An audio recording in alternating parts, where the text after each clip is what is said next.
Welcome to your favorite channel, Fogart Biology. Okay, so our today's topic is cell membrane. है ना, cell membrane सबसे पहले जानेंगे कि भैया सेल मेम्ब्रेन बोला किसने, टर्म किसने दिया। टर्म दिया बच्चे नागेली एंड कैनमैन, है ना। अब सेल मेम्ब्रेन करता क्या है, सबसे पहली बात, सेल मेम्ब्रेन आपकी आउटर कवरिंग है। कहाँ पे आउटर कवरिंग है, एनिमल सेल के। एनिमल सेल के अंदर सबसे आउटर कवरिंग आपको क्या मिलती है बच्चे, सेल मेम्ब्रेन। अच्छा, यहाँ पे सेल मेम्ब्रेन कर क्या रही है, आपके सराउंडिंग मीडियम को और आपके साइटोप्लाज्म को क्या करेगी, डिवाइड कर रही है अलग अलग पोर्शंस में, कि आपका साइटोप्लाज्म को अलग आइडेंटिटी प्रोवाइड करती है, सराउंडिंग मीडियम अलग रह जाए, है ना। ये आपका सेल मेम्ब्रेन का है।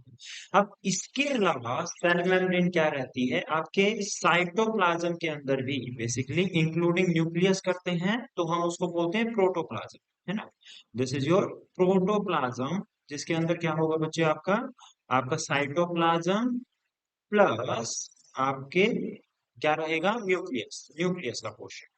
चलो, अब जब हम बात करते हैं कि जो आपका सेल मेम्ब्रेन है वो आपको क्या देगी, वेरियस ऑर्गेनेलीज भी देती है। मतलब जो आपके जैसे माइटोकॉन्ड्रिया है, मान लो यहाँ पे क्या प्रेजेंट है, माइटोकॉन्ड्रिया प्रेजेंट है, तो उसके बाहर जो मेम्ब्रेन है वो क्या है, वो भी एक सेल मेम्ब्रेन है ना। वो भी एक टाइप की क्या है, सेल मेम्ब्रेन, जो आपको आपको क्या दे रही है, साइटोप्लाज्म के अंदर इंटर कंपार्टमेंटलाइजेशन कर रही है। क्या कर रही है, आपका कंपार्टमेंटलाइजेशन करती है, कंपार्टमेंट लाइजेशन, है ना। तो आपका कंपार्टमेंटलाइजेशन करेगी सेल का, माइटोकॉन्ड्रिया को अलग बना दिया, क्लोरोप्लास्ट को अलग बना दिया, न्यूक्लियस को अलग आइडेंटिटी दे दिया, है ना, एंडोप्लाज्मिक रेटिकुलम को अलग आइडेंटिटी दे दिया, प्लास्टिड्स को अलग आइडेंटिटी दे दिया, सर्टेन माइक्रोबॉडीज को अलग आइडेंटिटी दे दिया, है ना। तो ऐसे पर्टिकुलर आइडेंटिटी प्रोवाइड करने के लिए, एक पर्टिकुलर ऑर्गेनेल को प्रोवाइड करने के लिए क्या रहती है, बाउंड्री रहती है, जिसको हम क्या बोलते हैं, सेल मेम्ब्रेन बोलते हैं बच्चे, ठीक है। अब जो सेल मेम्ब्रेन है उसको हम प्लाज्मोलीमा भी बोलते हैं। क्या बोलते हैं बच्चे, प्लाज्मोलीमा भी बोलते हैं। अब बात आती है कि सेल मेम्ब्रेन के स्ट्रक्चर पोर्शन की, है ना। तो जब स्ट्रक्चर की बात आती है सेल मेम्ब्रेन में, तो सेल मेम्ब्रेन की स्ट्रक्चर की स्टडी सबसे पहले की गई बच्चे आरबीसी की। किसके ऊपर स्टडी की गई, आपकी जब आरबीसी के ऊपर स्टडी की गई, तो वहां पे आपको क्या देखने को मिला, वहां पे आपको देखने को मिलता मिलता है बच्चे एक ट्राइपार्टिट, कि आपका तीन स्ट्रक्चर्स देखने को मिले। एक, this is your first structure, this is your second structure, and in दोनों के बीच में जो स्पेस देखने को मिला, that is your third structure देखने को मिला। कहाँ, वाया इलेक्ट्रॉन माइक्रोस्कोप। जब आप इलेक्ट्रॉन माइक्रोस्कोप से आरबीसी की जो सेल मेम्ब्रेन है उसकी स्टडी करते हो, तो आपको क्या देखने को मिलता है बच्चे, तीन पार्टिकल मेम्ब्रेन्स देखने को मिलती हैं, जिसमें आपका एक proper dark coloured stained structure आपको यहाँ पे देखने को मिलता है, एक डार्क कलर्ड स्टेन स्ट्रक्चर आपको यहाँ पे देखने को मिलता है, एंड बीच में क्या मिलता है, एक ब्लैंक स्पेस देखने को मिलता है। कहाँ पे, आपका सेंटर में, दोनों डार्क स्टेन मेम्ब्रेन्स के बीच में। तो अब यहाँ पे क्या बोला गया कि जो आपके जो डार्क स्टेन है, जो आपको डार्कली आपको पूरा पोर्शन दिख रहा है, ये वाला, ये क्या है, आपके प्रोटीन के मॉलिक्यूल से बना है। ये किससे बना है बच्चे, आपका प्रोटीन मॉलिक्यूल से बना है। जो सेंट्रल आपका क्या एरिया है, number third, that is your central clear area, है ना।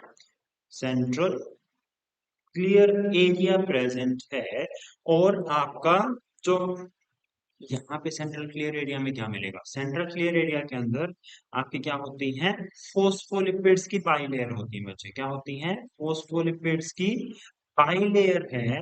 ये आपकी दोनों, this one is your phospholipid bilayer, this one is your bilayer में से एक लेयर वन, एक लेयर टू, और जो बीच में प्रेजेंट है वहां पे आपको टेल रीजन्स मिलते हैं, ठीक है। अब बात करते हैं एक फॉस्फोलिपिड की, तो मैं एक मोनोमर को उठाऊंगा तो उसमें दो स्ट्रक्चर दिखेंगे। एक आपको प्रॉपर हेड स्ट्रक्चर दिखता है, एक आपको प्रॉपर टेल स्ट्रक्चर दिखता है ना। तो जो आपका टेल होता है बच्चे, वो आपका हाइड्रोफोबिक है। फोबिक मीन्स होता है बच्चे हेटिंग, है ना, फियर करना, हेट करना। और हेड जो होता है वो होता है हाइड्रोफिलिक। फिलिक मीन्स होता है बच्चे फीलिंग्स, है ना, तो लव करना। तो हाइड्रो मीन्स वाटर, तो आपका हेड कैसा मिलेगा, वाटर लविंग मिलेगा। कैसा मिलेगा बच्चे, water loving. And hydrophobic, that is your water hating molecule. है ना। तो आपका वोटर हेटिंग जो होता है, ये these are tail structures. Water hating जो होते हैं वो प्रॉपर्ली कवर्ड होते हैं वाया वोटर लविंग स्ट्रक्चर्स, है ना। तो आपको सेंटर में जो क्लियर एरिया दिख रहा है वहां पे आपको क्या मिल रहा है, नॉन पोलर हाइड्रोफोबिक चेन्स मिल रहे हैं। जबकि अगर आप बात करो तो आपका जो लेयर्स के ऊपर क्या मिलेगा बच्चे, लेयर्स के ऊपर आपको देखने को मिल रहा है, यहाँ पे लेयर्स के ऊपर आपको हाइड्रोफिलिक हेड्स देखने को मिल रहे हैं। ओके, चलो। अब ये थे आपके आरबीसी के इलेक्ट्रॉन माइक्रोस्कोप का स्ट्रक्चर कि वहां पे हमें क्या देखने को मिला। अब जो नेक्स्ट जो आपका जो सेल मेम्ब्रेन का स्ट्रक्चर है वो किसने एक्सप्लेन किया। जो सेल मेम्ब्रेन स्ट्रक्चर आता है बच्चे, वो एक्सप्लेन किया था आपका Singer and Nicolson. That is और 1972 में दो साइंटिस्ट आए, सेंगर एंड निकोलसन। उन्होंने मॉडल दिया बच्चे आपका फ्लूइड मोजाइक मॉडल। कौन सा दिया बच्चे, फ्लूइड मोजाइक मॉडल दिया। ठीक है। अब जो फ्लूइड मोजाइक मॉडल है बच्चे, उससे एक्सप्लेन हुआ कि आपका क्या है कि आपका जो मेम्ब्रेन है वो आपका सेलेक्टिवली परमिएबल है। सबसे पहली बात तो what do you mean by selectively permeable, means कि आपका ये एक सेल मेम्ब्रेन है, ये आपका सेल का आउटसाइड है, ये आपका सेल का इनसाइड है। सेल का आउटसाइड है, इनसाइड है, inner portion and outer portion, है ना। ये आपका सेल का इन है, ये आपका आउट पोर्शन है। तो जब आपका सेल मेम्ब्रेन है, आउटर कवरिंग है, तो ऑब्वियसली यहां से क्या होगा, ट्रांसपोर्ट होगा, है ना। कि आप सेल के आउटर मीडियम से इनर मीडियम को भी कुछ चाहिएगा तो ट्रांसपोर्ट होगा, इनर से आउटर फेंकना है तो ट्रांसपोर्ट होगा। तो जो ट्रांसपोर्ट रहता है बच्चे, ये आपका सेमी परमिएबल रहता है। मींस हर कोई चीज को परमिशन नहीं है कि हर कुछ जो है वो आपका सेल मेम्ब्रेन के पार हो रहा है। जी नहीं, आपको कुछ सेलेक्टेड चीजें होती हैं that can pass through the membrane. क्या होती है बच्चे, आपके कुछ सेलेक्टेड थिंग्स हैं that can pass through the membrane, उसको बोलते हैं सिलेक्टिवली परमिएबल। क्या बोलते हैं बच्चे, सिलेक्टिवली परमिएबल। अब इसके अलावा जो आपका फ्लूइड मोजाइक मॉडल है वो इतना आपका कंपेटेबल क्यों है, क्योंकि इसने क्या बताया, इसने बताया कि जो आपका आपका मेम्ब्रेन है वो सेमी फ्लूइड नेचर का है। कैसा है बच्चे, सेमी फ्लूइड नेचर का है, जिसकी वजह से आपका सेल जो है क्या कर सकता है, आपका जो है क्विक रिपेयर कर सकता है। सेल मेम्ब्रेन जो क्या कर सकता है बच्चे, आपका क्विक रिपेयर कर सकता है, सेलेक्टिवली परमिएबल हो सकता है, डायनामिक नेचर में मिलेगा, है ना। आपका डायनामिक नेचर का मिलेगा, साथ में आपका एबिलिटी टू फ्यूज। आपके पास क्या है, एबिलिटी टू फ्यूज है। जैसे आपका सूडोपोडिया बनता है, आपका फूड वैक्यूल बनता है, यूनिसेलुलर ऑर्गेनिज्म याद है, वहां पे क्या होता है आपका आपका क्या होता है, आपका अंदर से वैक्यूल आया, एक्सोसाइटोसिस करनी है, तो वो वैक्यूल क्या कर जाता है बच्चे, सेल मेम्ब्रेन के साथ फ्यूज कर जाता है और अपना मटेरियल को बाहर रिलीज कर देता है ना। तो ये सब देखा हमने। तो ये क्या है, ability to fuse, expand and contract करने का, किसकी वजह से है, सेमी फ्लूइड नेचर की वजह से। किसकी वजह से बच्चे, आपके सेल मेम्ब्रेन की सेमी फ्लूइडिटी की वजह से है। अब उसने बताया कि जो आपका, उसने एक वर्ड बोला कि आपका जो फ्लूइड मोजाइक मॉडल है वो क्या है, प्रोटीन आइसबर्ग्स। क्या है बच्चे आपके, प्रोटीन आइसबर्ग्स क्या कर रहे हैं, फ्लोट कर रहे हैं। प्रोटीन आइसबर्ग्स फ्लोट कर रहे हैं। फ्लोट कहाँ पे फ्लोट कर रहे हैं, in the sea of phospholipid, in sea of phospholipids के मैम आपका सी के अंदर फ्लोट कर रहे हैं। ये है बच्चे आपके जो मैंने पिंक कलर से बनाए हैं, दीज आर योर फोस्फोलिपिड्स, जिसके बारे में मैंने क्या बताया था कि आपका there is a hydrophilic head and hydrophobic tail. तो ये बाई लेयर्स में प्रेजेंट हैं। देखो बच्चे, ये आपकी एक लेयर प्रेजेंट है, ये आपकी सेकंड लेयर प्रेजेंट है ना। अब यहाँ पे क्या मिलता है कि आपके सर्टेन प्रोटीन्स मिलते हैं। क्या मिलते हैं बच्चे, प्रोटीन्स। कुछ प्रोटीन्स होंगे, मान लो ये सेल का आउटसाइड है, ये सेल का इनसाइड है ना। तो आपका आउटर साइड पे, आउटर साइड की बाइलेयर में जो प्रोटीन प्रेजेंट है, दिस प्रोटीन, है ना, this is your outer side की मेम्ब्रेन में प्रेजेंट। तो इसको क्या बोलेंगे हम, एक्सट्रिंसिक प्रोटीन बोलते हैं। क्या बोलते हैं, एक्सट्रिंसिक प्रोटीन। जो एक्सट्रिंसिक प्रोटीन होता है वो आपका माइल्ड ट्रीटमेंट पे ही क्या हो जाता है, सेल मेम्ब्रेन से अलग हो जाएगा। ओके। इसके बाद आपके क्या होते हैं जो इनर साइड प्रेजेंट है, this one is your intrinsic protein. तो क्या प्रेजेंट है बच्चे? इंट्रिंसिक प्रोटीन बोला जाता है, जो आपके माइल्ड ट्रीटमेंट से आप सेल मेम्ब्रेन से अलग नहीं कर सकते, अगर आपको करना है तो। इसके अलावा आपको मिलते हैं इंटीग्रल प्रोटीन्स। क्या मिलते हैं? इंटीग्रल, जो आपको क्या कर रहा है, जो आपको आउटर से लेके इनर मेम्ब्रेन, ये आपकी आउटर एरिया है दिस वन, आपका इनसाइड एरिया है दिस वन। अब यहां से क्या होगा, आपको प्रॉपर चैनल्स प्रोवाइड करेगा। यहाँ पे क्या बन रहे हैं आपके? दिस इज चैनल, है ना। तो आपको कुछ भी जाना है, मान लो वाटर है ट्रांसपोर्ट करना है, वाटर के साथ आपका सोडियम आ गया, ठीक है, ट्रांसपोर्ट करना है, तो वाटर क्या करेगा, इस चैनल के थ्रू ट्रांसपोर्ट कर जाएगा अंदर की साइड, ठीक है। तो ये क्या हो गया? Selectively permeable. क्या हो गया कि कुछ आपके चैनल जो है वो एक पर्टिकुलर साइज का है, उस साइज से बड़े चीज जो है इस चैनल में ट्रांसफर नहीं हो पाएगी। तो आपको क्या मिलता है? एक प्रॉपर सेलेक्टेड चीजें हैं जो आपको इस चैनल के थ्रू क्या कर सकती हैं बच्चे? पास ऑन कर सकती है ना। चलो, अब इसके बाद अगर हम बात करें सेल सिग्नलिंग की, तो आपका क्या होता है? सेल सेल जो है वो आपके आसपास की सेल्स के साथ इंटरेक्शन में रहती है। जी हाँ, बिल्कुल रहती है। तो वो कैसे रहेगी? वो आपके जो आपके एक्सट्रिंसिक प्रोटीन है, मान लो ये एक एक्सट्रिंसिक प्रोटीन था, एक्सट्रिंसिक प्रोटीन के ऊपर या फिर आपको नॉर्मली भी आप देखने को मिल जाते हैं क्या? आपको ग्लाइकोकैलिक्स देखने को मिल जाता है बच्चे। क्या देखने को मिल जाता है? Glycocalyx. This is a glycocalyx, जो बना है ग्लाइकोप्रोटीन्स प्लस ग्लाइकोलिपिड्स का। किसका बना है बच्चे? Glycoproteins as well as glycolipids का बना है। अब ये करता क्या है बेसिक? ये बेसिकली क्या करता है बच्चे? आपका सेल सिग्नलिंग करेगा। अब कोई सिग्नल यहाँ से भेजना है, ग्लाइकोकैलिक्स नाम आएगा। कोई सिग्नल रिसीव करना है, अब आपका कोई सिग्नल आया, मान लो एग्जांपल में अगर हम बात करें तो आपका पिट्यूटरी ग्लैंड, पिट्यूटरी ने रिलीज किया आपको, मान लो रिलीज कर दिया आपको एलएच हार्मोन। क्या रिलीज किया बच्चे? LH hormone, that is luteinizing hormone. Luteinizing hormone act कहाँ करता है? मान लो मेल्स के अंदर अगर हम बात करें तो मेल्स में एक्ट करता है लेडिक सेल्स के ऊपर। कहाँ पे करेगा बच्चे? लेडिक सेल्स के ऊपर काम एक्ट करेगा। अब लेडिक सेल्स के ऊपर इसको रिसीव करने के लिए, एलएच हार्मोन को रिसीव करने के लिए क्या प्रेजेंट है? ग्लाइकोकैलिक्स प्रेजेंट है, जो क्या करेगा? आपका पर्टिकुलर, मान लो ये एलएच हार्मोन आया, इस एलएच हार्मोन क्या कर लेगा? यहाँ पे रिसीव कर लेगा। अब हार्मोन फंक्शन याद है बच्चे कि आपका हार्मोन्स रिसीव यहाँ पे होगा, इसके बाद इंट्रिंसिक प्रोटीन से क्या होगा? एक सेकेंडरी मैसेंजर रिलीज होगा। क्या होगा बच्चे? आपका सेकेंडरी मैसेंजर रिलीज होगा, जो कहां तक इंफॉर्मेशन लेके जाएगा कि भाई हाँ, बाहर जो है एलएच साहब आए हैं और एलएच साहब ने कहा है कि आपको टेस्टोस्टेरोन को रिलीज करो, बनाओ और उसको रिलीज करो। तो आपकी ये जो सेल होगी कौन सी? This is Leydig cell. क्या करेगी? टेस्टोस्टेरोन का मैन्युफैक्चर करेगी फटाफट और उसको रिलीज करेगी, है ना। तो ये आपका सेल सिग्नलिंग के वर्क रहते हैं। तो इनके लिए कौन कौन यूज हुआ? ग्लाइकोकैलिक्स यूज हुआ, एक्सट्रिंसिक प्रोटीन्स यूज हुए, इंट्रिंसिक प्रोटीन्स यूज हुए, सेकेंडरी मैसेंजर की तरह यूज हुआ, है ना। तो इन सब कामों के लिए भी आपकी क्या होती है? सेल मेम्ब्रेन यूज होती है, ठीक है।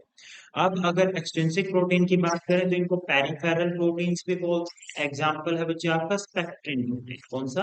स्पेक्ट्रिन एक एक्सट्रिंसिक प्रोटीन का एग्जांपल है, easy to remove by mild treatment. जब हम इंटीग्रल प्रोटीन की बात करते हैं तो आपका आपका पार्शियली पेनिट्रेटेड रहता है। क्या रहता है बच्चे? पार्शियली पेनिट्रेटेड प्रोटीन जो रहता है throughout membrane, that is your integral protein.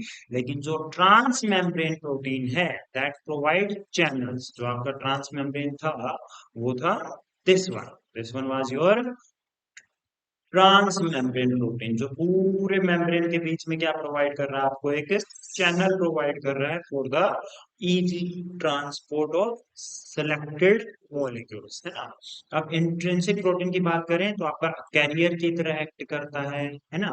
अब ग्लाइकोकैलिक्स की हमने बात की थी, तो ग्लाइकोकैलिक्स जो था दिस पर्टिकुलर आपका क्या रहता है? This particular structure is your glycocalyx structure. तो ग्लाइकोकैलिक्स जो रहता है वो कैसे रहेगा आपका? ग्लाइकोकैलिक्स देखो काम क्या करता है, आपका रिकॉग्निशन सेंटर रहता है। कोई भी आपका सिग्नल आएगा उसको रिकॉग्नाइज करेगा कि भाई वो आया कहाँ से है ना? अगर आया कहाँ से है वहां से पता होगा तो हमें पता होगा कि क्या काम आया, है ना? तो आपका रिकॉग्निशन सेंटर की तरह काम करता है। Site for attachment of antigen, बाहर से कोई एंटीजन आएगा वो आपका क्या करता है, सेल के ऊपर अटैच करता है। तो सेल के ऊपर अटैच करेगा, ये आपकी सेल थी, सेल के बाहर आपको ग्लाइकोकैलिक्स मिलता है, उसके ऊपर एंटीजन अटैक करे, एंटीजन जो है वो अटैच होगा। इसके अलावा एंटीबॉडी अटैचमेंट भी इन्हीं से होती है ना? चलो, अब अगर सेल वॉल की अगर हम केमिकल कंपोजिशन की बात करें तो केमिकल कंपोजिशन में आपको अगर ह्यूमन आरबीसी जिसके ऊपर एक्सपेरिमेंट हुआ था हमारा, है ना, जिससे आपका सेल मेम्ब्रेन के इलेक्ट्रॉन माइक्रोस्कोप से देख रहे थे हम, तो प्रोटीन का कंटेंट आपको मिलता है 52% एंड लिपिड का कंटेंट मिलता है 48%। तो आपकी सेल मेम्ब्रेन जो है मेजरली बनी है protein and lipids. Okay, majorly किससे बनी बच्चे? प्रोटीन एंड लिपिड से बनी है। अगर ह्यूमन आरबीसी की अगर हम बात करते हैं तो 52% प्रोटीन मिलता है और 48% लिपिड मिलता है। अब जनरल कॉन्फ़िगरेशन की अगर हम बात करते हैं तो आपको क्या देखने को मिलता है बच्चे? आपको प्रोटीन्स जो है वो मिलते हैं around 20 to 70%। This much variability क्यों है? वेरिएबिलिटी है आपका क्योंकि सेल मेम्ब्रेन जो है वो आपका स्पीसीज टू स्पीसीज वेरी करेगी। इसीलिए अगर हम जनरल कॉन्फ़िगरेशन देखते हैं तो आपको बहुत वैरायटी ऑफ प्रोटीन देखने को मिलता है। ओके, तो 20 to 70% प्रोटीन देखने को मिलेगा। लिपिड की अगर बात करें तो 20 to 79% तक वेरिएबिलिटी देखने को मिल जाती है। कार्बोहाइड्रेट आपको 1 to 5% देखने को मिलेगा। आपका वाटर, वाटर जो है वो मेन कंपोनेंट आपका 20% of overall mass. Cell membrane के अंदर जितना भी मास है उसका 20% आपको क्या देखने को मिलता है? वाटर कंटेंट देखने को मिलता है। क्या सेल मेम्ब्रेन पे एंजाइम्स प्रेजेंट होते हैं? एंजाइम्स बच्चे, यस, है ना? आपको जैसे आपका यूनिसेलुलर ऑर्गेनिज्म है तो यूनिसेलुलर ऑर्गेनिज्म आपके किंगडम मोनेरा याद करो। तो किंगडम मोनेरा में जो बैक्टीरिया थे उसमें मोनेराम्स में हम क्या करते हैं, आपका इंपॉर्टेंट कैरेक्टरिस्टिक में ही पढ़ते हैं कि आपका जो रेस्पिरेटरी एंजाइम है वो रेस्पिरेटरी एंजाइम कहाँ मिलता है आपको? मेम्ब्रेन से लिंक्ड मिलता है, ताकि इजीली यहीं पे एक्सचेंज ऑफ गैस कर सके और आपका क्या कर सको कि आपका फूड का ब्रेक डाउन भी यहीं पे हो जाए, है ना? रेस्पिरेशन इज योर फूड का ब्रेक डाउन। चलो भैया, अब अगर प्रोटीन्स की बात करें जनरली आपको 20 to 70% देखने को मिलता है। एक्सट्रिंसिक, इंट्रिंसिक, इंटीग्रल, ये हम तीन टाइप का पहले पढ़ चुके हैं। एक्सट्रिंसिक जो माइल्ड ट्रीटमेंट से आपका ट्रीट हो जाए और बाहर निकल जाए, इंट्रिंसिक माइल्ड ट्रीटमेंट से नहीं जाएगा। इंटीग्रल ट्रांस मेम्ब्रेन प्रोटीन जो पूरी सेल मेम्ब्रेन के बीच में क्या दे रहा है, एक ट्रांसपोर्ट चैनल दे रहा था। याद आया? चलो, अब स्ट्रक्चरल प्रोटीन है वो आपका, अब जैसे अगर on the basis of function का अगर हम बात करते हैं तो प्रोटीन आपके तीन टाइप के हैं। कौन से? आपका structural protein, carrier protein and enzymes. तो स्ट्रक्चरल प्रोटीन की बात करें तो आपका स्ट्रक्चरल प्रोटीन क्या बनाएगा? बैकबोन बनाएगा। कैरियर प्रोटीन ट्रांसपोर्ट करेगा और एंजाइम्स क्या करते हैं? Act as biocatalyst. किसकी तरह एक्ट करते हैं बच्चे? बायोकैटलिस्ट की तरह करते हैं। अब अगर लिपिड की बात करें तो आपका क्या रहेगा? 20 to 79% आपका जो कंटेंट रहता है वो लिपिड का रहता है। आपका अगर कॉमन लिपिड्स की बात करें तो एग्जांपल आते हैं आपके lecithin, cephalin, sterol, okay, galactolipids and lipid show flip flop movement देखने को मिलती है आपकी। ठीक है, अब हम कोलेस्ट्रॉल की बात करें तो कोलेस्ट्रॉल किसके लिए है बच्चे? आपका आपको फ्लूइडिटी मेंटेन करने के लिए। किसके लिए है बच्चे? आपका सेल मेम्ब्रेन की फ्लूइडिटी को मेंटेन कौन करेगा? आपका कोलेस्ट्रॉल करता है। कार्बोहाइड्रेट्स की बात करें जो आपके 1 to 5% थे उनके अंदर आपको हेक्सोज, हेक्सोसेमाइन एंड फ्रुक्टोज देखने को मिलता है। अब बात करते हैं आपके सेल मेम्ब्रेन के फंक्शंस की। किसकी बात करते हैं बच्चे? सेल मेम्ब्रेन के फंक्शन की। तो सबसे पहला फंक्शन है कि आपको सेल को और सेल ऑर्गेनली को एक प्रॉपर आइडेंटिटी प्रोवाइड करता है। ये आपका सराउंडिंग है। ठीक है, मान लो ये आपका सारा सराउंडिंग है। ओके, इस सराउंडिंग में एक पर्टिकुलर सेल्फ आइडेंटिटी कौन देगा, एक पर्टिकुलर होल देगी। अगर सेल वोल नहीं होती तो सेल को आइडेंटिटी मिलती ही नहीं, वो सराउंडिंग का ही पार्ट बन के रह जाता है ना।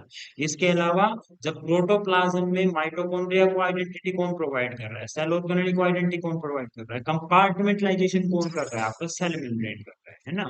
तो कंपार्टमेंटलाइजेशन के लिए आपका क्या use होता है बच्चे, आपका सेल मेम्ब्रेन यूज होता है। नेक्स्ट जब हम बात करते हैं ट्रांसपोर्ट की, तो आपका ट्रांसपोर्ट दो टाइप का है बच्चे। कितने टाइप का है यहाँ पे, दो टाइप का। एक होता है बच्चे आपका एक्टिव ट्रांसपोर्ट, एक होता है पैसिव ट्रांसपोर्ट।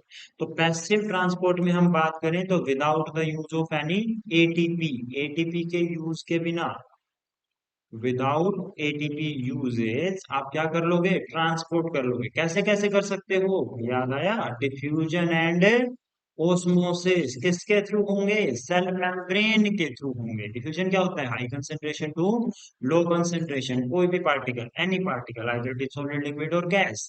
जबकि ओस्मोसिस क्या होता है, सिर्फ लिक्विड का ट्रांसपोर्ट, कहाँ से कहाँ, हाई आपका कंसेंट्रेशन टू लो, लिक्विड भी mean solvent particle, solvent particle कहाँ से कहाँ, high concentration to low concentration.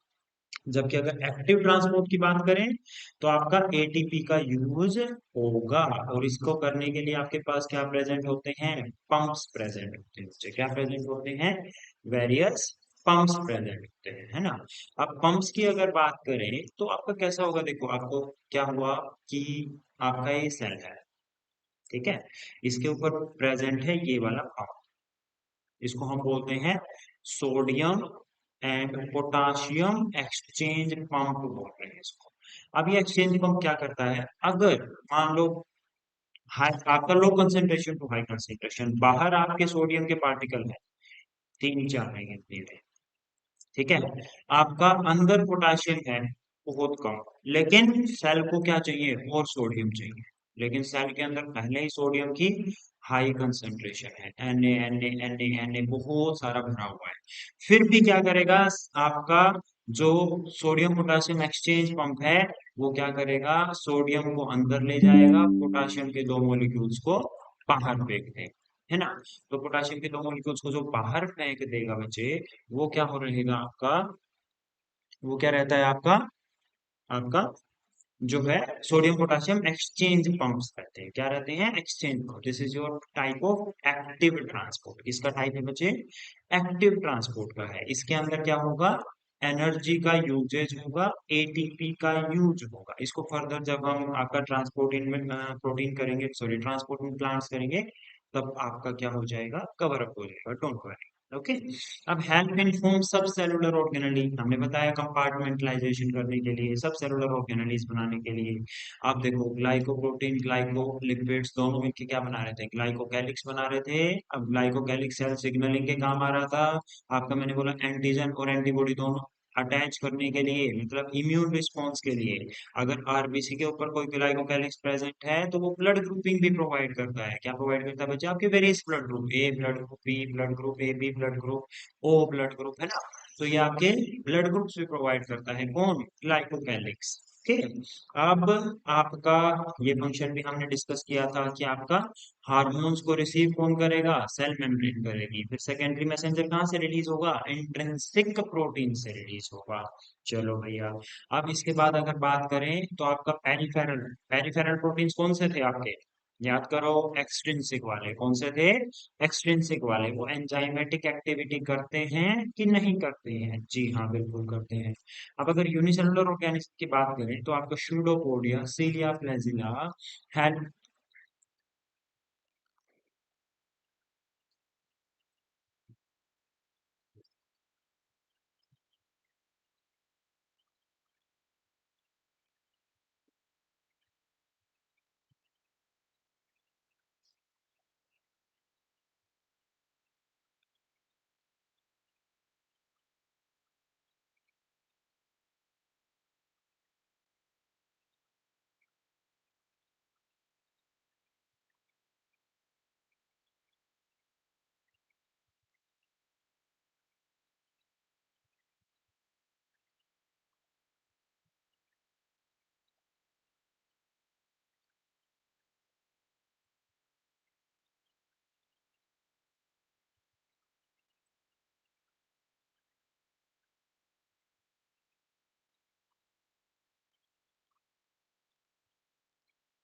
फिर यूनिसेलुलर ऑर्गेनिज्म में बात की जाए बच्चे, तो आपका सूडोपोडिया बनाना, कि वो भी आपका क्या है, सेल मेम्ब्रेन क्या होता है, उसके अंदर भी यूज होता है, कि आपका ये अमीबा है, अमीबा को यहाँ पे फूड दिखा तो वो सूडोपोडिया की मूवमेंट करता है, मतलब अपने सेल मेम्ब्रेन से क्या बनाएगा, ऐसे लेग लाइक स्ट्रक्चर्स बनाता है, pseudo legs, false legs, these are pseudopodias, है ना।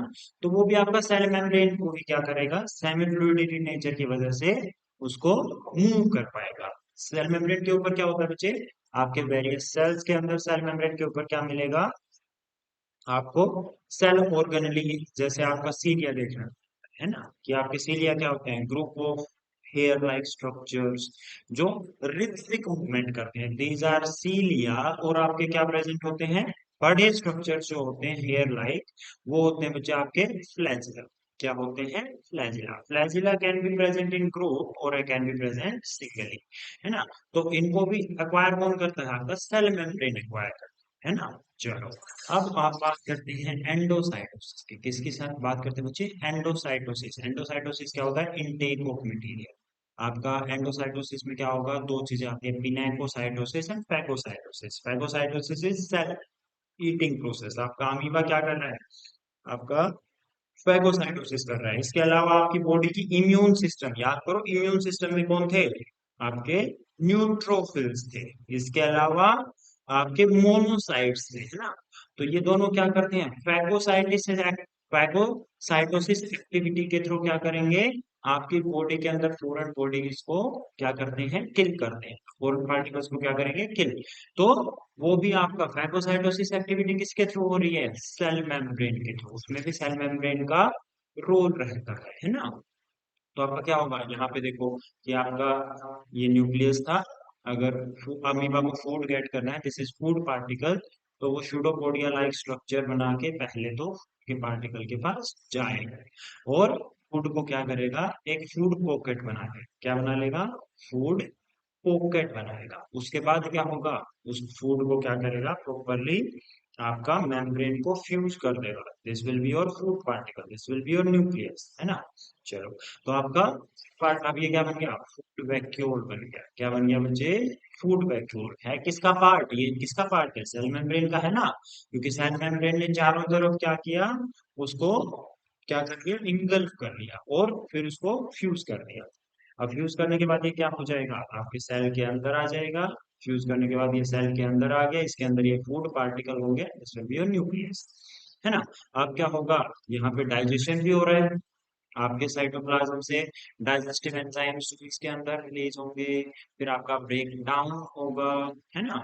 पार्टिकल का फिर आपका एक्सोसाइटोसिस भी करोगे, वेस्ट मटेरियल को वापस बाहर भी निकालोगे।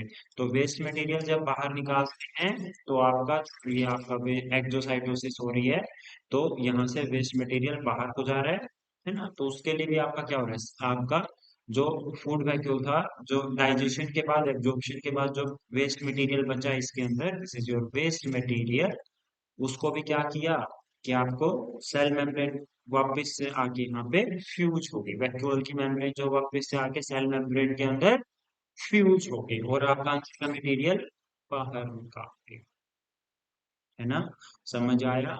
तो इसको बोलते हैं एक्सोसाइटोसिस। तो इसमें भी आपका किसका यूज हो रहा है, आपका सेल मेम्ब्रेन का। एक्सोसाइटोसिस को क्या बोलते हैं बच्चे, सेल वोमिटिंग बोलते हैं, क्या बोलते हैं, सेल वोमिटिंग बोलते हैं। ओके बच्चे, तो आई होप कि आपको सेल मेम्ब्रेन पूरा क्लियर हो गया होगा। Thank you for listening and don't forget to like share and subscribe.